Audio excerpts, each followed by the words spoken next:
जुल्म की हदें बढ़ती जा रही हैं।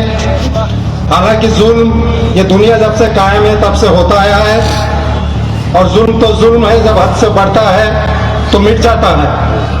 अगर उनमें वाकई में ताकत थी तो अगर वो दो लोगों को मारना चाहते थे तो दो लोग सामने आते, फिर उनको पता लगता है कि इनमें कितनी ताकत है और उनमें कितनी ताकत है। मुसलमान नहीं बल्कि हिंदू और मुसलमान उससे कई ज्यादा पैसा उनकी बेवर यतीमों को पहुंचा हुआ। अल्लाह, अगर इंसानियत है हुकूमत को वो पैसा वापस दो। क्या 15 लाख या 50 लाख में कत्ल करता है कि तुम 15 लाख या 50 लाख के अंदर खुलेआम कातिलों को छोड़ दो? अगर वाकई इंसान है, वाकई इंसानियत है, वाकई किसी भी मजहब को मानने वाले हो तो तुम उन कातिलों को सजा दो।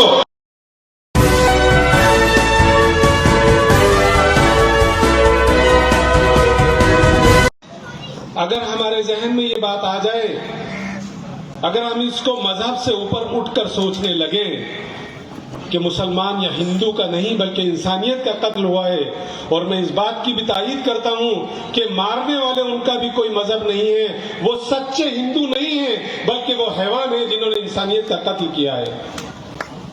इस डाइस पे बैठे हुए बड़े जिम्मेदारान लोग, उन्होंने अपनी बातों को रखा। मेरा हक तो नहीं बनता बात कहने का, लेकिन हुक्म हुआ, उसकी हुक्मदुली भी नहीं कर सकता था। मैं आपके जरिए, मीडिया के जरिए एक रिक्वेस्ट और पैगाम देना चाहता हूं कि वजीर आला मोहतरम और जिम्मेदारान, जो लोग मुत्तफिक हो तो हाथ खड़े करना, वो वापस लौटा दो। और जयपुर के इंसानों, मुसलमान नहीं बल्कि हिंदू और मुसलमान उससे कई ज्यादा पैसा उनकी बेवा यतीमों को पहुंचा हुआ। अल्लाह, अगर इंसानियत है हुकूमत को वो पैसा वापस दो।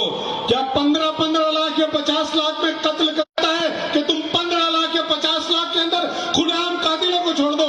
अगर वाकई इंसान है, वाकई इंसानियत है, वाकई किसी भी मजहब को मानने वाले हो तो तुम उन कातिलों को सजा दो।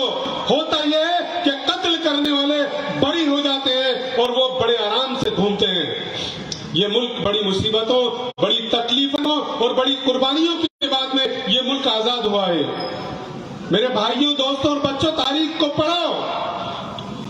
ये मुल्क, इस मुल्क की आजादी में जो कंट्रीब्यूशन है मजहब के नाम पे नहीं था, बल्कि एक जज्बा था। मुसलमान, हिंदू सब ने मिलकर इस मुल्क को आजाद कराया। मेरी इस डाइस के जरिए और जिम्मेदारान के और मीडिया के और दिगर लोगों के जरिए ये दरख्वास्त है कि जो मुल्जिमीन हैं उनको सख्त से सख्त सजा दी जाए, और जो जिन लोगों के साथ ज्यादती हुई है, अगर वाकई मेरी बात से मुत्तफिक हो तो वो पैसा कतन नहीं लिया जाए बल्कि वापस किया जाए। और लोगों, तुम अपनी जेबों से वो पैसा निकालो और उससे कहीं ज्यादा तादाद के अंदर वो पैसा पहुंचाओ, और हुकूमत को ये बताओ कि पैसों से कत्ल नहीं होता, पैसों से कत्ल की भरपाई नहीं होती। कत्ल की भरपाई तो होती है मुजरिमीन को सजा दिला के। मैं अपनी बात खत्म करता हूँ। आखिर दावाना अल्हम्दुलिल्लाह रब्बिल आलमीन। डाइस पे तशरीफ फरमा जयपुर के मौजूद शख्सियत, जिनके दिलों में इस मुल्क के लिए, इस मुल्क के लोगों के लिए और ख़ास करके इस कौम के लिए जो दर्द है, वो अभी आपने उनके अल्फाजों में महसूस किया होगा कि वो कितना फिक्रमंद है कि दूर, आज हमारे से 200 किलोमीटर दूर जो घटना हुई, जो वाक़या हुआ, उसको लेके कितनी तकलीफ उनके दिलों में है। और मैं सलाम करता हूँ आपके जज्बे को भी कि आपने अपना कीमती वक्त निकाला और काफ़ी तसल्ली के साथ में आप यहाँ बैठे हुए हैं और लोगों की बातों को तवज्जो के साथ में सुन रहे हैं। मैं मजलिस में आए हुए तमाम लोगों की तवज्जो चाहूँगा इस बात पर कि ये जो लोग यहाँ आपके पास सामने बैठे हुए हैं, ये किसी पद के मोहताज नहीं है, किसी रुतबे के मोहताज नहीं है, आपकी तारीफ के मोहताज नहीं है, लेकिन ये आपका साथ चाहते हैं जुल्म के खिलाफ। आवाज जब दी जाए तो ए जयपुर के लोगों, ए जयपुर की मिल्लत, आप इनकी आवाज पे लब्बैक कहें और कुछ अरसे के लिए, कुछ चंद घंटों के लिए, कुछ मिनटों के लिए अपने मसरूफ वक्त में से वक्त निकाल कर आप लोग हाजिर हुए और इनके साथ कंधे से कंधा मिलाकर इस कौम की मदद और नुसरत फरमाए। पिछले कुछ सालों से जुल्म की हदें बढ़ती जा रही हैं। हालांकि जुल्म ये दुनिया जब से कायम है तब से होता आया है, और जुल्म तो जुल्म है, जब हद से बढ़ता है तो मिट जाता है। एक दिन फिर रिवॉल्यूशन आता है और जनता उसके अगेंस्ट में खड़ी हो जाती है, फिर वो कुछ नहीं सोचती, अपनी जान की परवाह नहीं करती है, और वो जुल्म करने वालों को इस कदर सबक सिखाती है कि उनका नामो निशान मिट जाता है। हिस्ट्री इस बात की गवाह है, नमरूद से लेकर और आज तक जो भी जुल्म कर रहे हैं, या तो कुदरत ने उनको सबक सिखाया है या लोगों ने उनको सबक सिखा दिया है। जो लोग जुल्म के खिलाफ आवाज नहीं उठाते हैं, जुल्म को बुरा नहीं कहते हैं, तो वो भी जुल्म करने वाले के साथ में होते हैं। हम लोग खामोश रहते हैं। जुल्म के खिलाफ जब कोई आवाज उठती है, अगर हम लोग उनके साथ में नहीं आते हैं, तो इसका मतलब ये है कि हम उस जुल्म करने वालों के साथ में हैं। तो क्या मैं ये सोचूं कि आप लोग जुल्म करने वालों के साथ में हैं? नहीं। अगर हम नहीं हैं तो हम हाथ उठा के सबूत दें कि आगे से कोई आदमी जुल्म करेगा, हम उसके खिलाफ एकजुट होकर मुकाबला करेंगे, और सरकार के साथ भी हम इंशाअल्लाह। और सरकार से हम ये तवज्जो चाहते हैं, ये डिमांड है हमारी कि हम इस मुल्क के आइन के मुताबिक आपसे इंसाफ चाहते हैं। हम अपने आप इंसाफ नहीं करना चाहते। आप मजबूर न करें लोगों को, चाहे वो किसी भी मजहब के हों, कि आप उनको इंसाफ ना दें और फिर वो खुद अपने हाथों से इंसाफ करने के बारे में सोचने लग जाएं। मेरे से पहले भी सभी वक्ताओं ने, बोलने वालों ने आपके सामने सारी तजवीजें रखी, अपनी बातें रखी हैं। मैं आज भी ये चाहूंगा कि हमारा एक शानदार मुल्क, उसका एक शानदार आइन जो हमें इस बात की इजाजत देता है कि हम आजादी के साथ में अपनी जिंदगी बसर करें, आजादी के साथ में हम अपने मजहब को माने, आजादी के साथ में हम अपने रहन सहन को माने, आजादी के साथ में हम अपने कारोबार को, जो भी हम करना चाहते हैं वो करें जो जायज हो। तो ये हक हमारा कोई नहीं छीन सकता, ना सरकार सीख सकती है, ना कानून, ना कोई कुछ चंद मवाली लोग। आज भी इस मुल्क में मैं आपको दावे के साथ में कह सकता हूं कि मुश्किल से ये 2% लोग हैं। हमारे सारे हिंदू भाई ऐसे नहीं हैं, उनकी सोच भी ऐसी नहीं है। मुश्किल से कुछ चंद लोग हैं जिनकी वजह से आज हम लोग इकट्ठे होकर ये सोचने पे मजबूर हो जाते हैं कि क्या सारी कौम इनकी ऐसी है? नहीं, वो ऐसी कौम नहीं है। वो लोग इंसाफ पसंद हैं। लेकिन कुछ सियासी पार्टियां, कुछ चंद पैसों के लालची, कुछ गुंडा तत्व इकट्ठे होकर इस तरह की कोशिश कर रहे हैं, मुल्क में एक माहौल बना रहे हैं कि वो आपकी सही आवाज को भी दबा दें और आपके ऊपर एक तमगा लगा दें, राष्ट्रद्रोही का, देशद्रोही का, राजद्रोह का, कुछ भी वो मुकदमा बना दें। और सरकारें उसमें अब पेश होने लगी हैं।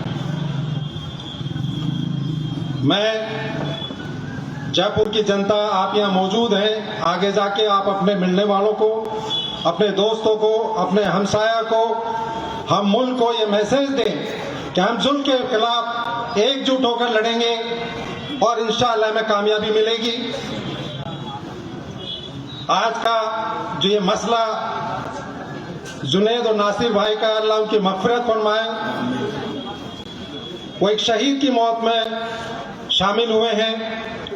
उनका दर्जा एक शहीद की मौत का है,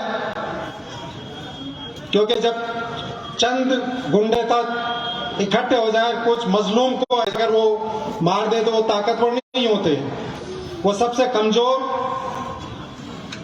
और इतने गिरे हुए तबके होते हैं कि जिनकी जितनी मजम्मत की जाए कम है। अगर उनमें वाकई में ताकत थी तो अगर वो 2 लोगों को मारना चाहते थे तो 2 लोग सामने आते, फिर उनको पता लगता है कि इनमें कितनी ताकत है और उनमें कितनी ताकत है। जुल्म करने वाला हमेशा कमजोर रहता है। इंसाफ पर रहने वाला, चाहे वो सिंगल आदमी हो, अकेला हो, वो ताकतवर होता है, वो मजबूत होता है। तो आइए जमात ये अहद लें कि हम इंसाफ के साथ में खड़े हों, जुल्म करने वाले को रोकें और इकट्ठे होकर हम सरकार से ये मांग करें कि सरकार इन दोनों को इंसाफ दिलाए और उन मुस्लिमों को जिन्होंने वहशाना हरकत की है सख्त से सख्त सजा दी जाए और जल्द से जल्द उनको सजा मिले। आज इस बात की जरूरत है, ये एक मीटिंग तो मुस्लिम फोरम ने आपके साथ में जयपुर के लोगों के साथ की है, ये यही नहीं रुकेगी। अगर सरकार ने मुलजिमों को चंद दिनों में, जो अभी हम लोग सोच के एक फैसला करेंगे कि हम 1 हफ्ते के अंदर उनको मौका दें कि 1 हफ्ते के अंदर कितना ठीक है, 1 हफ्ते में सरकार उनको गिरफ्तार कर ले, वरना 1 हफ्ते के बाद में पूरे राजस्थान में जगह जगह आंदोलन किए जाएंगे, लोगों को इकट्ठा किया जाएगा, धरने प्रदर्शन भी होंगे, रास्ते भी रोके जा सकते हैं, हर चीज लेकिन कानून के दायरे में होगी। और सरकार, मैं समझता हूँ इतनी संवेदनशील नहीं है, वो संवेदनशील है, वो जल्द से जल्द अपनी जिम्मेदारी को पूरी करेगी। सरकार के ऊपर ये निशान लग रहा है कि सरकार ने एक शख्स के लिए इतनी तवज्जो दी और दूसरों के लिए सरकार ने उतनी तवज्जो नहीं दी जो वहां दी थी। मैं समझता हूँ सरकार को अपने ऊपर ये दाग नहीं लगने देना चाहिए, इस दाग को मिटाना चाहिए और सरकार को जल्द से जल्द 4-5 दिन 6 दिन के अंदर अंदर उन मुलजिमों को गिरफ्तार करना चाहिए और सरकार को इन 2 शहीदों के घर में जाकर भी खिराज अकीकत पेश करना चाहिए और उनकी मदद करनी चाहिए। बहुत बहुत शुक्रिया। जय हिंद। अस्सलाम वालेकुम रहमतुल्लाहि व बरकातुहू। 15 फरवरी 2023 को भरतपुर के घटनीका गांव के रहने वाले जुनैद और नासिर को हरियाणा के भिवानी में बेरहमी से जलाकर मार डाला गया। कातिलों की गिरफ्तारी की मांग को लेकर आज 24 फरवरी बरोज जुमा आयोजित विरोध सभा और प्रदर्शन में दर्ज झेल करारदाद मंजूर की गई। पिछले दिनों जुनैद व नासिर नाम के 2 नौजवानों को फिरकाप्रस्त लोगों ने हरियाणा के भिवानी में जलाकर कत्ल कर दिया। ये इजलास इस घटना की कड़े शब्दों में निंदा करता है। अल्लाह अकबर कहकर आप अभी तक सिर्फ एक ही मुलजिम को गिरफ्तार किया गया और ये इजलास मांग करता है कि सभी मुस्लिमों को फौरन गिरफ्तार किया जाए। ये इजलास मांग करता है कि पूरे मामले की उच्च स्तरीय जांच कराई जाए। जांच दल में पुलिस के आला अफसरों के साथ एक जज को भी शामिल किया जाए। ये इजलास मांग करता है कि सभी मुलजिमों पर फास्ट ट्रैक कोर्ट में मुकदमा चलाया जाए और 6 महीनों में फैसला होना यकीनी बनाया जाए। इलाके में सक्रिय तथा कथित गोरक्षक दल कई अलग अलग नामों से काम कर रहे हैं और खुलेआम हथियारों का प्रदर्शन और इस्तेमाल करते हैं और हथियारों के साथ अपनी वीडियो भी सोशल मीडिया पर। ये इजलास मांग करता है कि गिरोह पर हरियाणा और राजस्थान सरकारें फौरन रोक लगाए। मेवात के इलाके में आए दिन पुलिस के जरिए गौ तस्करी के नाम पर मासूम किसानों और मवेशी पालने वालों को परेशान किया जाता है, जिनकी रोजी रोटी दूध और दुधारू मवेशियों का कारोबार है।